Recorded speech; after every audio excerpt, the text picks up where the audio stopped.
Bueno, en la obra lo que va a encontrar es la historia de los caminos de España. Por decirlo así, el libro lo que tiene es un envoltorio exterior, que es la historia de los caminos de España, y luego se aplica, ahí está el corazoncito y todos los ejemplos, fotografías y todo, pues se refiere a la provincia de Teruel.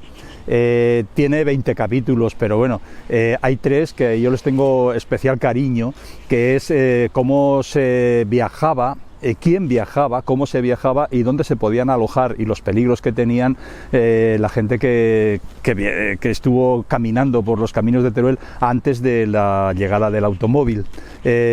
Bueno, ahí hay cosas interesantes, hay un capítulo muy amplio dedicado a las ventas, donde, bueno, las denostadas ventas, se explica el porqué. Realmente en España no viajaba nadie y cuando en el siglo XIX, finales del XVIII, empiezan a llegar extranjeros, que son los únicos que escriben sus vivencias en España, se encuentran con que unos establecimientos que estaban destinados a alojar de cualquier manera a arrieros, a profesionales de la carretera, pues ellos van buscando casi un hotel, por eso las acaban denostando. En el capítulo de peligros, pues se citan bastantes, desde el peligro de perder el camino a causa de una nevada, por ejemplo. De hecho, tenemos aquí unos cuantos peirones, iba a decir, vamos, los pilones, en la zona de Corbalán, en la zona de Alleput, Villarroya, en la Iglesuela, y luego, de alguna manera, vinculo los peligros de los caminos a la cristianización de los hermosos peirones que tenemos en la provincia de Teruel. De alguna manera estaban relacionados con los peligros que tenía el camino, una especie de encomendarse a Dios, siempre estaban en las salidas, en los cruces de caminos, y también de dar las gracias si habían llegado. Yo creo que la cristianización vino precisamente muy vinculada a esos peligros. Luego, pues empezamos ya la historia de las carreteras. Hay un capítulo que le tengo mucho cariño, que es el de los puentes de piedra antiguos, y propongo una cosa que creo que es muy interesante para la gente: cazar puentes antiguos. Los puentes antiguos no tenían ninguna vinculación con una carretera, un camino de largo recorrido, solucionaban problemas muy puntuales, y están generalmente pues en zonas de difícil paso, con lo cual pues son zonas o para paisajes que vale la pena ir a visitar. En el libro está puesto la localización GPS. No hay ningún problema entonces para ir a localizarlo, cosa que a mí me ha costado Dios de ayuda, pero bueno, es muy interesante, como digo, a nivel turístico. Habrá que cazar puentes. Otra cuestión, es decir, estamos acostumbrados a que las principales vías ahora sean Teruel-Zaragoza, Teruel-Valencia. ¿Esto hace unos años era así o eran prevalentes las vías entre las localidades principales de una misma comarca? Bueno, hasta la llegada, hasta el siglo XVIII, en 1761, Carlos III emite un real decreto, promulga un real decreto en el cual dice que se van a hacer carreteras a cargo del Estado, de la corona en este caso. Es donde nace la estructura radial. Hasta entonces no había carreteras.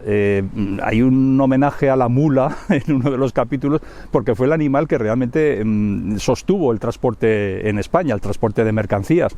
La mula es un animal que no se asusta demasiado, y con la geografía que tenemos en España, con las pendientes tremendas y caminar por sendas, que era lo único que había.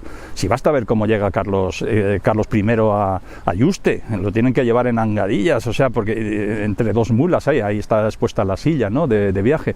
Es decir, no había absolutamente nada. Entonces el que iba de Teruel a Zaragoza, pues iba prácticamente de pueblo en pueblo. Pero eso sí, ahí entran en juego las ventas. Las ventas estructuraron el territorio. Un señor solamente, o cualquier caminante, aunque fuera con mula o con caballos, ¿qué es lo que andaba cada día? Pues la cifra mágica esa de los cuentos, 7 leguas. De hecho, Pulgarcito está emocionado con las botas, porque puede resolver lo que se andaba en un día en un solo paso. Unas botas maravillosas que solo se han conseguido con la motorización ya a finales del siglo XX, y a lo mejor ni siquiera eso. ¿7 leguas son?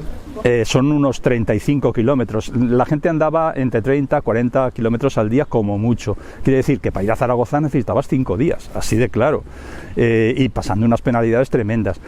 Y ponte ahora a andar de aquí a Zaragoza, pues a lo mejor necesitas parar en sitios, las poblaciones están alejadas y las ventas realmente fueron absolutamente necesarias, estructuraron el territorio. Y ya para acabar, en la comunicación por vía terrestre en la provincia de Teruel, ¿hay algún momento temporal o algunos momentos temporales que signifiquen un antes y un después?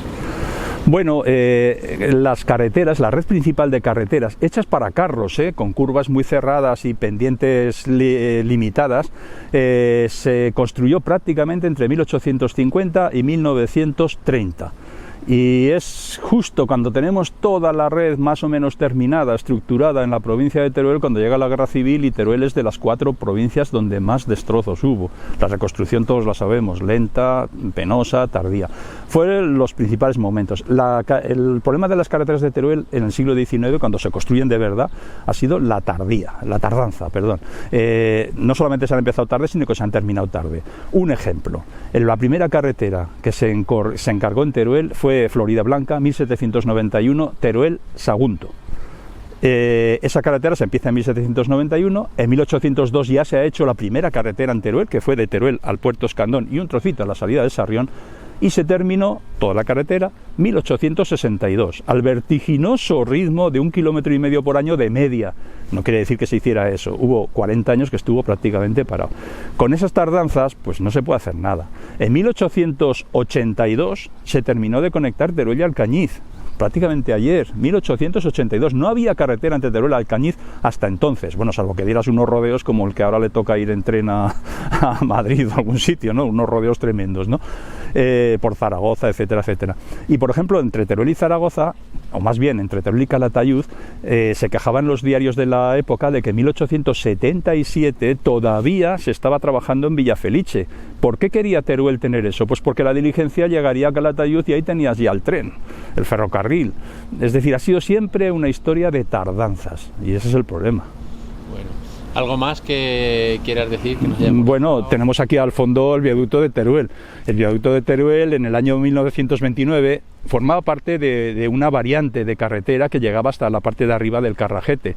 ¿Eso qué significa? Pues que en 1929 dejó de ser la carretera principal, la que bajaba por San Julián y el Carrajete, esa que se hizo antes de 1802 y que había sido la primera en España. El cambio, digamos, en la capital principal fue en la manera de moverse, en la movilidad que se dice ahora, fue esto. Sí, claro. Hay que decir que el viaducto no fue un proyecto de viaducto, ya digo, era un proyecto de variante de carretera, 2 kilómetros y pico hasta la parte de arriba al Carrajete. De hecho, la actual avenida Sagunto es esa carretera que planificó o diseñó Fernando Güé. En un capítulo secundario que se llamaba Obras de Fábrica, había 3 o 4 alcantarillas y tajeas que todavía están debajo de la avenida Sagunto y esta maravilla que tenemos detrás.